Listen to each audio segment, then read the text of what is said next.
የጥቅም ሰንሰለት የሶማሊያ የኤሚሬትስና የኢትዮጵያ የጂኦፖለቲካ ቼዝ በአፍሪካ ቀንድ የሚታየው የፖለቲካ ትርኢት ዛሬ አዲስ ገጽታ ይዟል።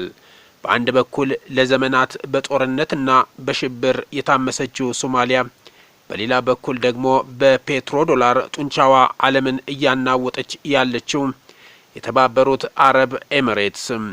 ዛሬ ሶማሊያና ኤሚሬትስ በፍቺ የማይለያዩ ጥንዶች ሆነዋል። ግንኙነታቸው በውጥረት የተሞላ ቢሆንም ጥቅማቸው ግን እንደ ወርቅ ሰንሰለት ተሳስሯል። በዚህ ዶክመንተሪ ውስጥ የሞቃዲሾን ቁጣ፣ የዱባይን ስትራቴጂካዊ ህልምና የኢትዮጵያን የባህር በር ጥያቄ የሚያሳስረውን ረቂቅ ሴራ እንፈትሻለን። ከ9 ሚሊዮን ዶላር የሻንጣ ወረራ እስከ ሶማሌላንድ እውቅና፣ ከዘመናዊ የጦር ጄቶች ስጦታ እስከ አልሸባብ ስጋት ድረስ ያለውን ሰፊ ምስል እናያለን። የሶማሊያ መንግስትና የተባበሩት አረብ ኤሚሬትስ ግንኙነት ውጥረት ውስጥ መቆየቱ የአደባባይ ሚስጥር ነው። ሰሞኑን ደግሞ የኤርቤዝ ወይም የአየር ኃይል ማረፊያ ጉዳይ ውጥረቱን አዲስ ምዕራፍ ላይ አድርሶታል። ሞቃዲሾ በአገሪቱ ውስጥ በተለይ በፑንትላንድ እና በሶማሌላንድ አካባቢ በኤሚሬትስ የሚደገፉ ወታደራዊ እንቅስቃሴዎች እንዲቆሙም ትፈልጋለች። ምክንያቱ አንድ ነው፣ የሉዓላዊነት ጉዳይ። ኤሚሬትስ በቀይ ባህር ላይ ተጽዕኖ ለመፍጠር የጦር ሰፈር ስትፈልግ፣ ሶማሊያ ግን ይህንን እንደ የቤት ውስጥ ጣልቃ ገብነት ትቆጥረዋለች። በቅርቡ ሞቃዲሾ የኤሚሬትስ ወታደራዊ አሰልጣኞች ሀገሪቱን ለቀው እንዲወጡ መጠየቋ ግንኙነቱን ወደ ለየለት ፍጥጫ ወስዶታል። የዚህ ሁሉ ጩኸት ማጠንጠኛ ሶማሌላንድ ናት። ኤሚሬትስ በዲፒ ወርልድ በኩል ከሶማሌላንድ ጋር የበርበራን ወደብ ለማልማት የ442 ሚሊዮን ዶላር ስምምነት ማድረጓም የሞቃዲሾን ቁጣ ቀስቅሷል። ለሞቃዲሾም ሶማሌላንድ የሶማሊያን አካል ናት። ኤሚሬትስ ከፌዴራሉ መንግስት እውቅና ውጪ ከሶማሌላንድ ጋር ቀጥታ ስምምነት ማድረጓ ሉዓላዊነትን እንደ መጣስ ተቆጥሯል። በተለይ ኢትዮጵያ በዚህ ወደብ ላይ የ19% ድርሻ እንዲኖራት መደረጉ ሞቃዲሾ ኤሚሬትስ አገሬን ለመከፋፈል ከጎረቤት አገራት ጋር እየሰራች ነው የሚል ስጋት እንዲያድርባት አድርጓል። በተጨማሪም ኤሚሬትስ ከማዕከላዊ መንግስት ይልቅ ከክልል መስተዳድሮች ሶማሌላንድ እና ፑንትላንድ ጋር መጠጋቷ የሞቃዲሾን ጡንቻ ያዝለዋል። ይህ ደግሞ ኤሚሬትስ የፌዴራል ስርዓቱን ለማዳከም እየሰራች ነው የሚል የፖለቲካ ክስ አስከትሏል።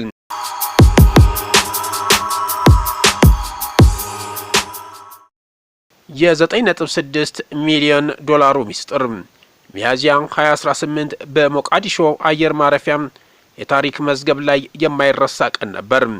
የሶማሊያ የደህንነት ኃይሎች ከአረብ ኤሚሬትስ የመጣን አውሮፕላን በመፈተሽ 9.6 ሚሊዮን ዶላር በሻንጣ ታሽጎ አገኙ። ሶማሊያ ገንዘቡ ፖለቲካውን ለማናጋት የመጣ ነው ስትል ወረሰችው። ኤሚሬትስ ግን ለወታደሮች ደሞዝ የታሰበ ነው በማለት እርምጃውን ኮነነች። የኤሚሬትስ ምላሽ ፈጣንና መራር ነበር። በሞቃዲሾ ታሰለጥን የነበረውን ወታደራዊ ግብረ ኃይል አፈረሰች። በቀን 500 ሰዎችን በነጻ የሚያክመውን የሼክ ዛይድ ሆስፒታልን ዘጋች። ይህ ክስተት ሶማሊያ በኤሚሬትስ ላይ ያላትን ጥገኝነትና የፍቺውን አስከፊነት በሚገባም አሳይቷል። ኤሚሬትስ በሶማሊያ የገነባቸው መሰረተ ልማት አገሪቱን ከዓለም ጋር የሚያገናኝ ቢሆንም፣ በሌላ በኩል ግን ሶማሊያን በኤሚሬትስ እጅ እንድትወድቅ የሚያደርግ የወርቅ ሰንሰለት ሆኖባታል። በበርበራ ዘመናዊ አውራ ጎዳና ገንብታለች። በቦሳሶ ወደብ ቢሊዮን የሚቆጠር ብር መድባለች። ለድርቅ ተጎጂዎች የውሃ ጉድጓዶችንና የሶላር ኃይል ማመንጫዎችን ሰርታለች። እነዚህ ስምምነቶች ለ30ና የ50 ዓመታት ውል ያላቸው ናቸው። ሶማሊያ እነዚህን ውሎች ለማፍረስ ብትሞክር ዓለም አቀፍ የገንዘብ ቅጣት ፔናልቲ ይጠብቃታል።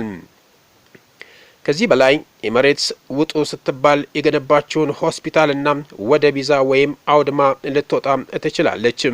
ይህ ደግሞ ሶማሊያን ባድዋን ያስቀራታል።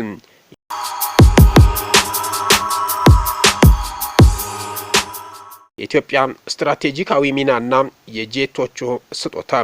በዚህ ትንቅንቅ መሃል ኢትዮጵያ የት ትገኛለች? ኢትዮጵያና ኤሚሬትስ አሁን ላይ እጅግ የተቀራረበ ግንኙነት አላቸው። ኤሚሬትስ በሶማሊላንድ በኩል ቀይ ባህርን ለመቆጣጠር ያላት ህልም የሚሳካው ኢትዮጵያ የዛ ወደብ ባለድርሻ ስትሆን ብቻ ነው። በቅርቡ ኤሚሬትስ ለኢትዮጵያ 20 የሚሆኑ ዘመናዊ የሚራጅ 2000 ተዋጊ ጄቶችን ቃል ገብታለች። ይህ ስጦታ ብቻ ሳይሆን በቀጠናው ላይ የኢትዮጵያን የአየር ኃይል የበላይነት ሄር ሱፐሪዮሪቲ የሚያረጋግጥ ስትራቴጂካዊ ጋሻ ነው። ብዙዎች ኤሚሬትስ የምትሰጠውን ድሮን መንግስት በገዛ ዜጎቹ ላይ ይጠቀምበታል በሚል ቢወቅሱም እውነታው ግን መሳሪያው የሀገሪቱ ንብረት ከሆነ በኋላ ተጠያቂነቱ የመንግስት እንጂ የለጋሹ አይደለም። መሳሪያው ገዳይ ሳይሆን መሳሪያውን የጨበጠው እጅ ነው ገዳዩ እንደሚባለው። ይህ በእንዲህ እንዳለ ኢትዮጵያ ለሱዳን ፈጥኖ ደራሽ ኃይል ታጣቂዎች የስልጠና ካምፕ ገንብታለች ሲል ሮይተርስ የምርመራ ዘገባ ማውጣቱን ተከትሎም የዩናይትድ ስቴትስ ሴኔት የውጭ ግንኙነት ኮሚቴ ሰብሳቢ ድርጊቱ የሚያስከትለው መዘዝ እንደሚኖር አስጠንቅቋል። ሴናተር ሪሽ በማህበራዊ ሚዲያ ገጻቸው ባሰፈሩት መልእክት በኢትዮጵያ ውስጥ በተባበሩት አረብ ኤሚሬትስ የሚደገፍና በዘር ማጥፋት ለተሰማሩት የፈጥኖ ደራሽ ኃይል RSF የሚያገለግል የማሰልጠኛ ማዕከል መኖሩን እንዲሁም በሶማሊላንድ በኩል የሎጂስቲክስ መስመር ሊኖር እንደሚችል የሚገልጹ ሪፖርቶች አሳስበውኛል ብለዋል። ሴናተሩ አክለውም እንዲህ አይነቱ ድርጊት ሁኔታውን ይበልጥ የሚያባብስ በመሆኑ የፈጥኖ ደራሽ ኃይሉን የውጭ ሀገር የሽብርተኛ ድርጅት አድርጎ ለመሰየም ተጨማሪ ምክንያት ይሆናል። እንዲሁም የውክልና ድጋፍ ለሚያደርጉት አካላት መዘዝ ያስከትላል ሲሉ አስጠንቅቀዋል። ሪሽ ይህን ያሉት ሮይተርስ በቅርቡ ኢትዮጵያ በሱዳን ድንበር አቅራቢያ በሚገኘው በቤኒሻንጉል ጉሙዝ ክልል የፈጥኖ ደራሽ ታጣቂዎችን የምታሰለጥንበት ካምፕ ገንብታለች ሲል የምርመራ ዘገባ ማውጣቱን ተከትሎ ነው። ሮይተርስ ዘገባ አንድ ከፍተኛ የኢትዮጵያ መንግስት ባለስልጣናት ጨምሮ 8 ምንጮች የቦታውን ግንባታ የተባበሩት አረብ ኤሚሬትስ በገንዘብ እንደረዳችና የሎጂስቲክስና የስልጠና ድጋፍ እንደሰጠች ገልጿል። የዜና ወኪሉ የተባበሩት አረብ ኤሚሬትስን ተሳትፎ በገለልተኛ ወገን ማረጋገጥ እንዳልቻለም ጠቅሷል።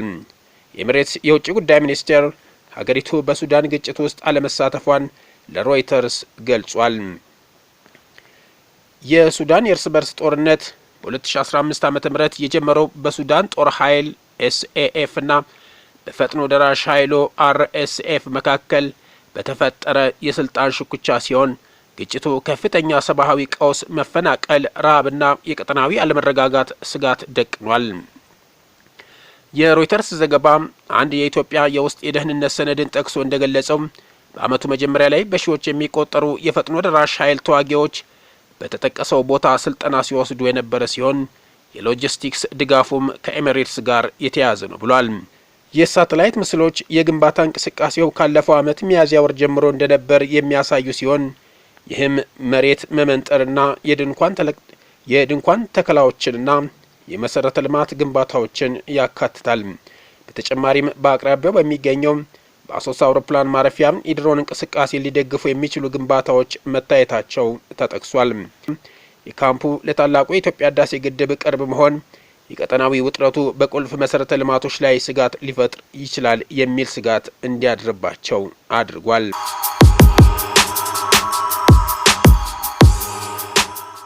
የኢትዮጵያ መንግስት በዚህ ጉዳይ ላይ የሰጠው አስተያየት የለም። የሱዳን ጦር ቀደም ሲል የተባበሩት አረብ ኤሚሬትስ ለፈጥኖ ደራሽ ኃይሉ የጦር መሳሪያ ድጋፍ ታደርጋለች ሲል ቢወቅስም አቡዳቢ ክሱን አስተባብላለች። ክስ የቀረበው የሱዳን ግጭት አጎራባች ሀገራትና የውጭ ኃይሎችን በመሳብ ግጭቱን የማርገብና የሰብአዊ ምላሽ ጥረቶችን ይበልጥ ውስብስብ ሊያደርግ ይችላል የሚል የቀጠናው ሀገራት ስጋት በበረታበት ወቅት ነው። የቼዙ ጨዋታ ፍጻሜ በአፍሪካ ቀንድ ያለው የኃይል አሰላለፍ ልክ እንደ ቼዝ ጨዋታ እጅግ የተወሳሰበ ነው።